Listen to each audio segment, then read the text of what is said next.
안녕하세요. 스트레스 컴퍼니 대표 이남희입니다. 저는 원래 굉장히 예민하고 또 섬세하며 세심한 그래픽 디자이너인데요. 제가 스트레스가 너무 많아서 제 스트레스를 해소하기 위해서 회사를 만들었습니다. 그래서 회사 이름이 스트레스 컴퍼니고요.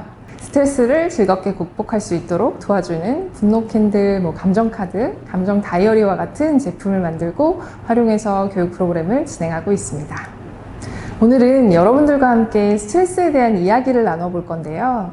여러분들은 스트레스를 나쁘다고 생각하시나요? 아니면 좋다고 생각하시나요?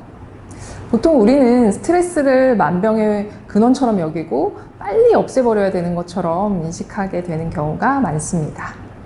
그러나 스트레스는 나를 힘들게 하기도 하지만 도움을 주기도 하는데요. 네? 스트레스가 도움이 된다고요? 라는 생각이 든다면 그 생각을 잠시만 내려놓고 저와 함께 스트레스에 대한 새로운 발견을 시작해 보셨으면 좋겠습니다. 그렇다면 스트레스는 대체 무엇일까요?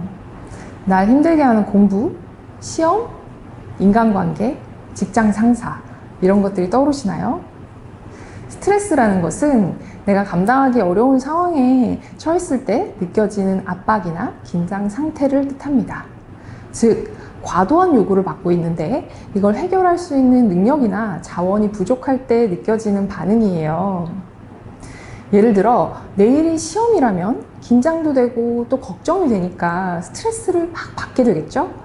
그래서 그 마음을 조금이라도 달래기 위해서 책상 앞에 앉아서 책을 보게 됩니다. 그렇게라도 공부한 덕분에 시험을 잘 보게 되었다면 스트레스는 이미 사라져 있겠죠. 그런데 내일이 시험인데 스트레스를 하나도 받지 않는다면 어떻게 될까요? 그냥 놀겠죠? 그럼 시험은 망하는 거죠. 그래서 스트레스란 것은 없어서도 안 되고 또 없앨 수도 없는 것입니다. 스트레스는 분명 나를 힘들게 하는 거라고만 생각했는데 시험을 잘 볼 수 있도록 도와주는 역할도 하고 있었네요. 이렇게 스트레스는 우리에게 닥친 시련과 장애물을 극복하게 하고 또 새로운 것을 배울 때 능률을 높여주기도 합니다. 이러한 스트레스를 좋은 스트레스 상태인 유스트레스라고 구분합니다. 그러나 시험이 끝났는데도 불구하고 걱정이 태산 같아서 스트레스가 막 사라지지 않고 계속된다거나 시험이라는 상황이 너무 과도한 압박으로 느껴져서 두려움을 떠느라 오히려 시험을 망치게 되는 경험을 하게 된다면 또 실패하면 어떡하지 하는 두려움 때문에 좌절감을 느낄 수도 있는데요. 이런 상황이 지속되면 건강까지도 위협받는 나쁜 스트레스 상태인 디스트레스가 될 수 있습니다. 나쁜 스트레스와 좋은 스트레스를 구분하는 기준은 바로 지속 시간과 강도입니다.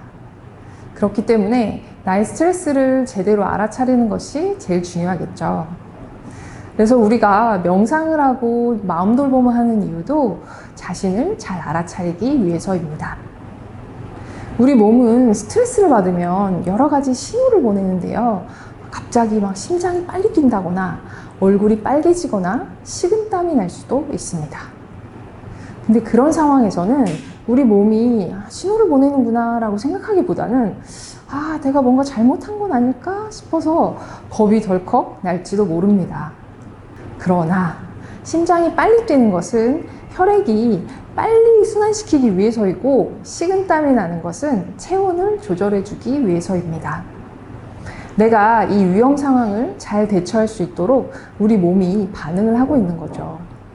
그래서 이런 신호가 올 때 지금 내가 스트레스를 받고 있구나 하는 사실을 알아차리고 그 상황을 해결하려고 노력을 해본다면 날 힘들게 했던 스트레스가 오히려 나를 긍정적으로 변화시키는 원동력으로 작용할 수 있지만 이 신호를 무시하고 아닌데? 나 스트레스 안 받는데? 하면서 회피하거나 억누르면서 괜찮은 척을 하다 보면 나중에는 그 스트레스들이 쌓이고 쌓여서 결국 더 큰 문제가 돼서 나를 괴롭힐 수 있습니다. 스트레스라는 것은 내 몸이 보내주는 신호라는 것을 이해하고 지금 나에겐 변화가 필요하구나 라고 생각하면 좋을 것 같습니다. 그렇다면 이러한 스트레스를 일으키는 것들은 대체 무엇일까요? 아침에 일찍 일어나는 것부터 등교하거나 출근하는 거, 뭐 공부, 시험, 뭐 해결해야 될 수많은 일들, 그리고 뭐 앞으로의 진로, 미래, 하다못해 오늘 점심 뭐 먹지까지 나를 힘들게 하는 것들은 다 스트레스일 수 있습니다.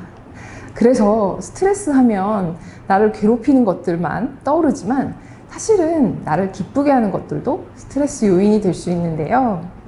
새학기가 시작된 첫날, 새학년이 된 것이 기대가 되면서도 과연 내가 잘 해낼 수 있을까?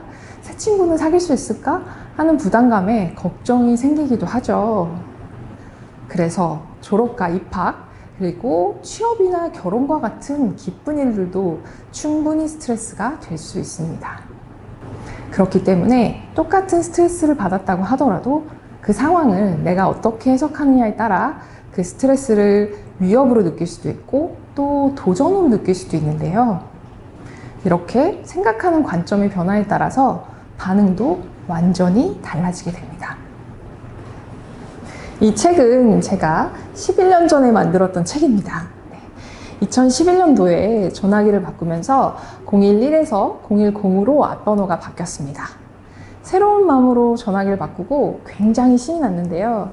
처음으로 받았던 문자가 스팸 문자였거든요. 그 뒤로도 스팸 문자가 계속해서 들어오는데 그때는 지금처럼 문자를 걸을 수 있는 시스템이 없으니까 받을 때마다 너무 스트레스를 받는 거예요. 그렇지만 이걸 제가 어떻게 해결할 수 있는 방법이 없잖아요. 그래서 어떻게 할까 하고 한참을 고민하다가 복수를 해야겠다라고 결심을 합니다.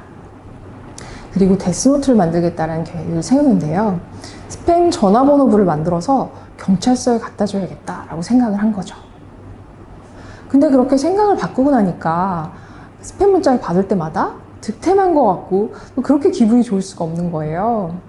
그래서 정말로 1년 동안 너무 신나게 스팸 문자들을 모아서 전화번호부를 만들었는데요. 그것이 바로 이 책입니다. 실제로 경찰서에 갖다 주진 않았지만 그 과정 자체가 제게는 너무 큰 힐링이 되었습니다. 근데 상황이 바뀐 건 하나도 없었잖아요. 똑같은 상황인데 제가 그 스팸 문자를 쓰레기라고 생각하느냐 아니면 컨텐츠라고 생각하느냐에 따라서 이후 반응이 완전히 달라진 거죠. 그때의 경험이 저한테는 정말 큰 깨달음이 되었고요. 덕분에 스트레스를 조금만 다르게 생각하면 나를 움직이는 원동력으로도 만들 수 있구나 하는 가르침을 얻게 되었답니다. 그때 경험 덕분에 제가 이렇게 스트레스 컴퍼니라는 회사까지 만들게 됐네요. 자, 그럼 여기서 OX 퀴즈를 한번 해볼게요. 네 가지 문장을 듣고 여러분은 어떻게 생각하는지 O와 X로 표현을 해보세요. 1. 나는 자제심이 강하고 모든 걸 통제할 수 있어야 한다. 2. 나는 항상 다른 사람을 기쁘게 해야 한다. 3. 나는 무언가를 책임질 능력이 없다. 4. 나는 과중한 부담에 시달리고 있고 사람들은 내게 너무 많은 걸 기대한다. 여러분은 O를 몇 개나 선택하셨나요? 전부 O를 선택했거나 또 X를 선택했다 하는 분도 계신가요? 조지아 주립대학의 로이컨 교수는 이 문장들에 O를 많이 선택한 사람들일수록 스트레스를 많이 받는다라고 지적을 했습니다. 왜인지 한번 알아볼게요. 1. 나는 자제심이 강하고 모든 걸 통제할 수 있어야 한다. 여기서 자제심이 강하다는 건 좋은 이야기일 수 있지만 나의 모든 욕구를 다 자제할 필요는 없습니다. 그리고 우리는 신이 아니기 때문에 모든 것을 통제할 수 없거든요. 그런데도 나는 항상 완벽해야 된다라고 믿는 사람들은 스트레스가 매우 클 수밖에 없습니다. 작은 실수를 하는 것도 인정하지 않기 때문에 더 많은 스트레스를 받을 수밖에 없는데요. 그렇기 때문에 이러한 스트레스를 줄이려면 나는 완벽해야 한다가 아니라 나는 완벽하진 않지만 최선의 노력을 다했기 때문에 만족한다 라고 생각할 수 있어야 합니다. 2. 나는 항상 다른 사람을 기쁘게 해야 한다가 아니라 항상 다른 사람을 기쁘게 해야 할 필요는 없으며 나의 기쁨을 우선으로 한다 라고 생각하는 것이 좋습니다. 다른 사람을 기쁘게 하는 것도 물론 좋지만 나 자신의 행복을 해치면서까지 타인의 행복을 추구할 필요는 없습니다. 누구보다 나 자신의 행복이 더 중요하니까요. 내가 나를 소중하게 생각하지 않으면 누구도 나를 소중하게 생각해 주지 않습니다. 3. 나는 무언가를 책임질 능력이 없다가 아니라 작은 것부터 책임지겠다고 생각하는 것이 좋습니다. 우리가 흔히 말하는 자존감은 작은 성공에서부터 시작되는데요. 너무 큰 목표를 세우고 계속 실패하면서 왜 나는 이런 것도 못할까 하고 자책하는 것보다는 내가 실천할 수 있는 쉬운 목표부터 성공해 나가면서 조금씩 목표의 수준을 높여가는 것이 자존감을 높이는 방법입니다. 4. 나는 과중한 부담에 시달리고 있고 사람들은 내게 너무 많은 걸 기대한다가 아니라 나는 나의 한계를 알고 내가 할 수 있는 만큼만 하겠다고 한다고 생각하는 것이 좋습니다.